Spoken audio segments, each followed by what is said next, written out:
Yes, this is question number 4 of exercise 5.1 and this is the last question of exercise. In this question have to solve, we have to find which of the following are AP. कौन कौन सी progression जो हमें नीचे given है वो AP है, APs है.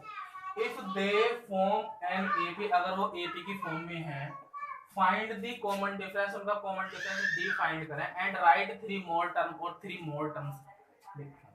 तो सबसे पहले तो आपको ये पता करना है कि वो AP है या नहीं है. उसके बाद आपको क्या पता करना है, उसके बाद ये पता करना है अगर वो AP है तो 3 टर्म और लिखने हैं, तो कोई बड़ी बात नहीं है.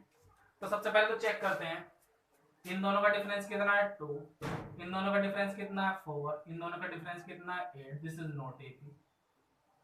भाई AP नहीं, कॉमन डिफरेंस सेम होना चाहिए था ना.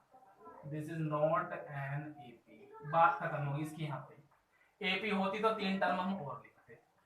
इन दोनों का डिफरेंस कितना है पता करो भाई. इन दोनों का डिफरेंस, इसमें से ये माइनस कर दो, इसमें से ये माइनस करते हैं तो ये 5/3 है.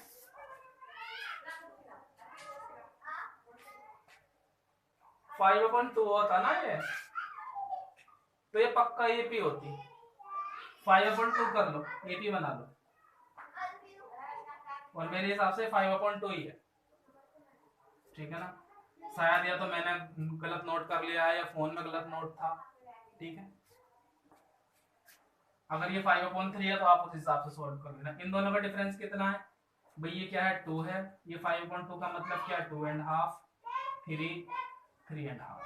इन दोनों का डिफरेंस कितना है, हाफ का डिफरेंस है. आधी तो जाता है, 2 है 2.5 है. कॉमन मैथमेटिक्स में आओ ना. इन दोनों का डिफरेंस कितना है हाफ, इन दोनों का डिफरेंस कितना है हाफ. अच्छा, ये जो डिफरेंस आता है 2 कॉन्सिक्यूटिव टर्म्स का, इसे हम क्या बोलते हैं, कॉमन डिफरेंस ही तो बोलते हैं. कॉमन डिफरेंस कितना हो गया मेरा, इक्वल टू 1/2. 3 मोर टर्म और लिखने हैं, लिख दो भाई. 3.5 के बाद क्या आएगा मेरा 4, 4 के बाद क्या आएगा मेरा 4.5, इसके बाद क्या आएगा मेरा 5. अगर इसे इम्प्रॉपर फ्रैक्शन में कन्वर्ट करो तो ये क्या आएगा मेरा 4, ये आएगा मेरा 9/2 एंड दिस इज 5. ठीक है ना. 3 टर्म और मैंने लिख दी, ये मेरा आंसर हो गया. क्वेश्चन क्लियर हो गया. नेक्स्ट क्वेश्चन पर जाओ. इन दोनों के बीच का डिफरेंस कितना है, इसमें से माइनस करते हैं तो कितना आता है -2.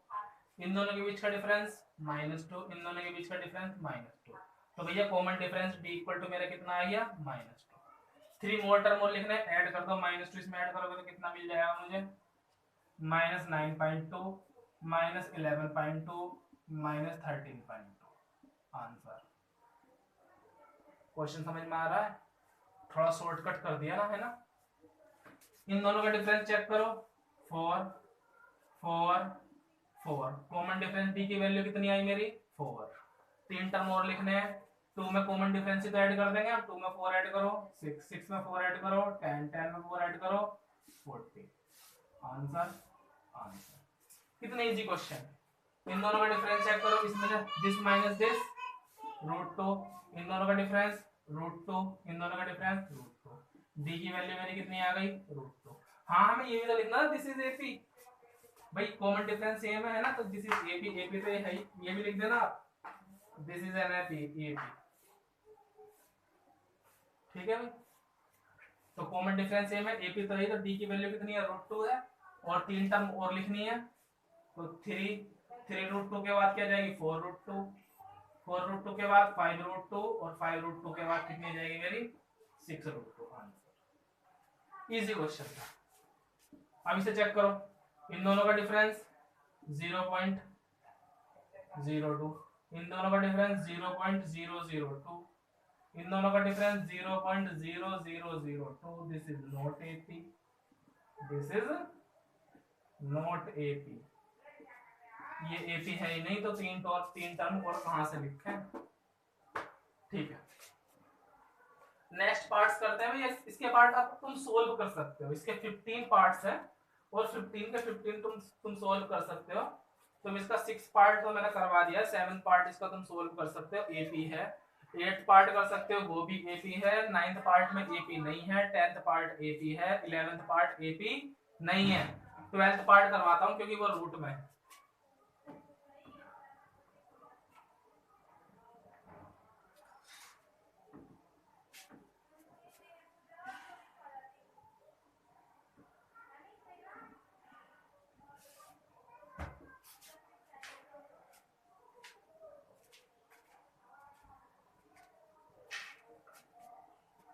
12th पार्ट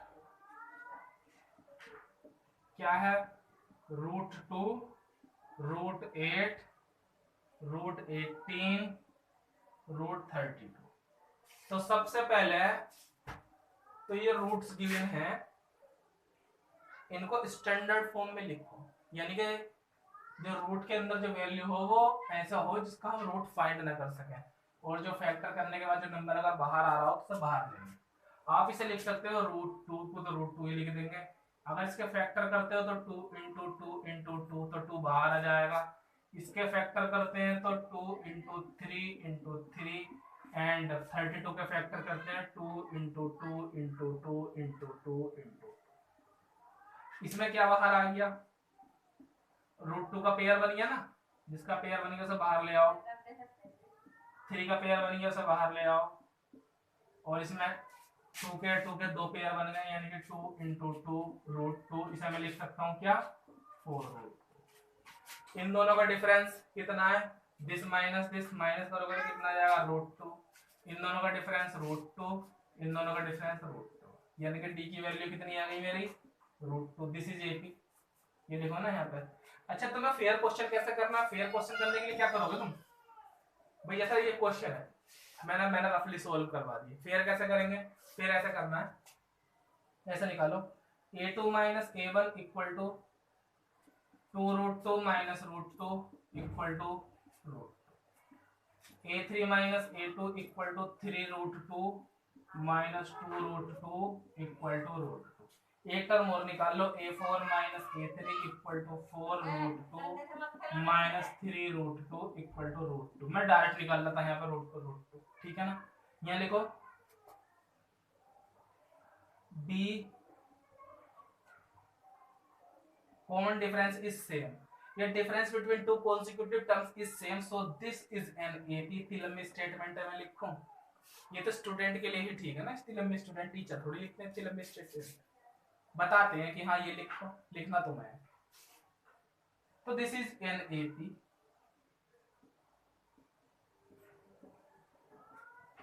एंड D की वैल्यू कितनी आई अपनी? √2, और 3 मोल टर्म और लिखने हैं ना, 3 मोल टर्म।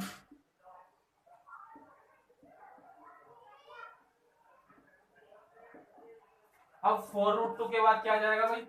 5√2 आ जाएगा, उसके बाद 6√2, उसके बाद 7√2। आंसर आ गया। तो इस टाइप से क्वेश्चन सोल्व करना, ठीक है? 13th पार्ट में तो एपी नहीं है, देख के पता चल जाता है एपी है या नहीं है।